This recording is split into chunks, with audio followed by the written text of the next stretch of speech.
আমি মা শ্যাম সুন্দরী। আমি শুধু ধনীদের মা নই, আমি গরিবদেরও মা। আমি সকলের মা। কলকাতার বুকে আমার একটা কালী মন্দির আছে, যেখানে মা কালীকে ভয়ঙ্কর রূপে নয়, বরঞ্চ পুজো করা হয় 5 বছরের বাচ্চা মেয়ের রূপে। কিন্তু কেন? প্রথমবার এই কথাটা শুনে আমার মধ্যে এই একই প্রশ্ন এসেছিল, কিন্তু এই প্রশ্নের উত্তর খুঁজতে গেলে আমাদেরকে জানতে হবে মা শ্যাম সুন্দরীর গল্প।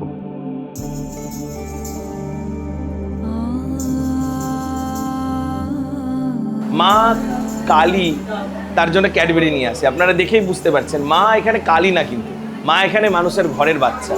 মা কালীকে মানুষ ভয় পেয়েছে, কিন্তু মা শ্যামসুন্দরীকে দেখে মানুষ ভালোবেসেছে, আপন করে নিয়েছে। প্রত্যেকটা মন্দিরেরই একটা ইতিহাস থাকে, আর সেই ইতিহাসই শুধু একটা স্থাপনাকে মানুষের বিশ্বাসের জায়গায় পরিণত করে। মা শ্যামসুন্দরীর ইতিহাস ঠিক তেমনি। জানিস এক অমাবস্যার রাতে কি ঘটেছিল? সেদিন তোদের পুরোহিত গভীর অন্ধকারে আমার পুজো দিচ্ছিল। হঠাৎ চারদিক থেকে ভেসে আসতে লাগলো আমার নূপুরের আওয়াজ। আর ঠিক তখনই সে লক্ষ্য করলো আমি যেন ধীরে ধীরে অদৃশ্য হয়ে যাচ্ছি। ভয়ে সে একটা প্রদীপ তুলে ধরলো আমার মুখের সামনে। আর যে দৃশ্য সে তখন দেখেছিল তা দেখে তার গায়ে কাঁটা দিয়ে উঠল। তাহলে প্রথম থেকে তোদের গল্পটা বলি। সেদিন সকালে তোদের পুরোহিত বাজারে গিয়েছিল আমার ভোগের সামগ্রী কিনতে। পথে তার সামনে এসে দাঁড়ালো একটি ছোট্ট মেয়ে। সে বলল, আমি চাল আর কলা খাবো। পুরোহিত বিরক্ত হয়ে বলল, খেতে হলে কাজ করে খেতে হয়। মেয়েটি মৃদু হেসে বলল, আমি যদি উপার্জন করে খাই তাহলে তোমার কাছে চাইলাম কেন? এই কথা শুনে পুরোহিত চলে গেল। ওই রাতেই আমার পুজোর সময় পুরোহিত প্রদীপটা তুলে ধরলো আমার মুখের সামনে। আর তখন সে দেখল আমি দাঁড়িয়ে আছি সেই ছোট্ট মেয়েটির রূপে। সে বুঝতে পারল সকালের সেই মেয়েটি আসলে আর কেউ নয়, আমি ছিলাম। আমি তখন তাকে বলেছিলাম, আমি শুধু ধনীদের মা নই, আমি গরিবদেরও মা, আমি সকলের মা। হয়তো সেদিনের পর থেকেই মাকে এখানে শুধু দেবী হিসেবে নয়, দেখা হয় বাড়ির ছোট্ট বাচ্চা মেয়ের রূপে। তাই হয়তো ফুল আর মিষ্টির পাশাপাশি মাকে এখানে চকলেট, পুতুল ও বিভিন্ন ধরনের খেলনা দিয়েও পুজো দেওয়া হয়।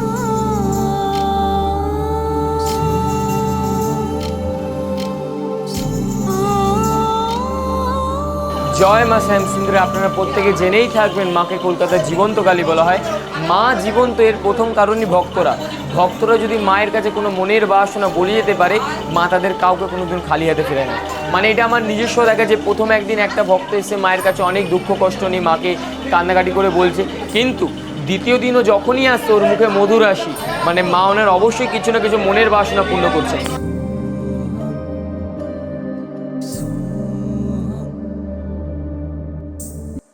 এই মন্দিরের একটি বিশেষ পর্ব হলো মায়ের স্নান যাত্রা, এবং ভক্তেরা মাত্র বছরে একটি বার এই বিরল দৃশ্যের সাক্ষী হওয়ার সুযোগ পান।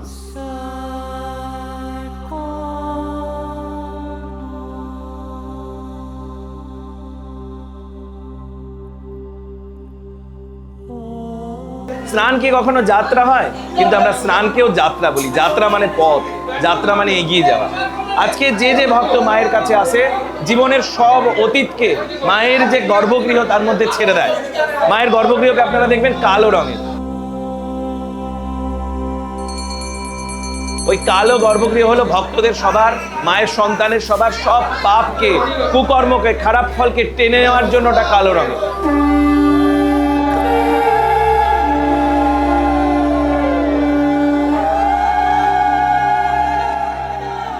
তাই মায়ের কাছে যে ভক্তরা আসে, নিজের জীবনের সব দুঃখময় অতীতকে ভুলে গিয়ে আজ থেকে নতুন জীবন শুরু করবার দিন। শ্যাম সুন্দরী স্নান যাত্রার এই মহা স্নান যাত্রা, এই হলো মূল মাহাত্ম্য। জয় মা শ্যামসুন্দরী।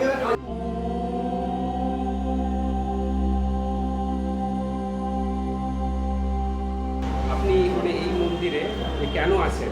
কেন আসি?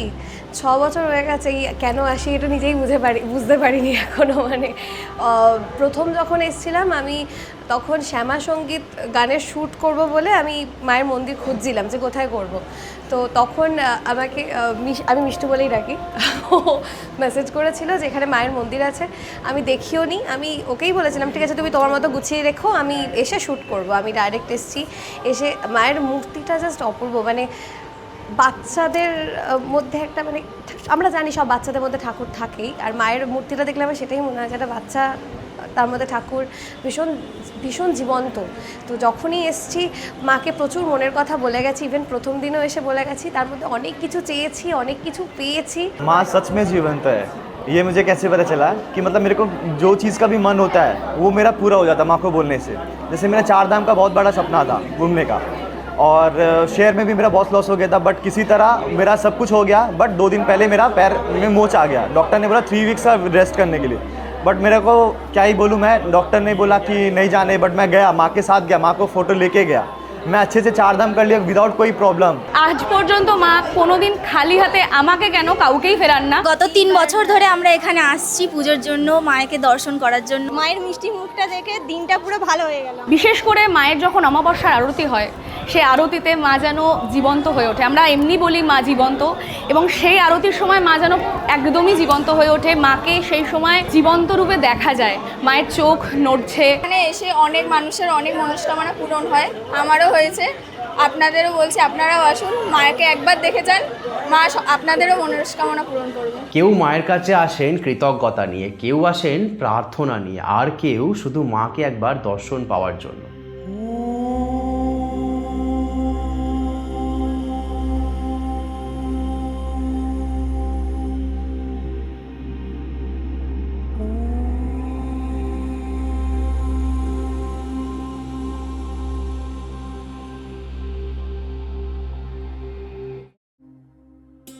দু সালের শেষের দিকে আমিও প্রথম এসেছিলাম এই মন্দিরে একজন সাধারণ ভক্ত হিসাবে।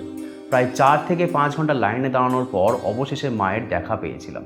সেদিন মায়ের কাছে একটাই প্রার্থনা করেছিলাম, মা আমি নিজের পায়ে দাঁড়াতে চাই, এই ফিল্ম মেকিং এটাই আমার স্বপ্ন, শুধু তুমি আমার পাশে থেকো। তারপর সময়ের সাথে সাথে অনেক নতুন সুযোগ এসেছে, আর আজ যেই মন্দিরে একদিন আমি একজন সাধারণ ভক্ত হিসাবে এসেছিলাম, সেই মন্দির থেকেই মায়ের গল্প ক্যামেরার মাধ্যমে তুলে ধরার সুযোগ পেয়েছি। এটা মায়ের আশীর্বাদ কি না সেটা আমি জানি না, কিন্তু এটার জন্য আমি চিরকৃতজ্ঞ।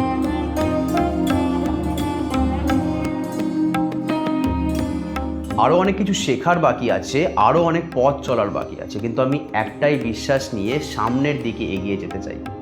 জয় মা শ্যামসুন্দরী।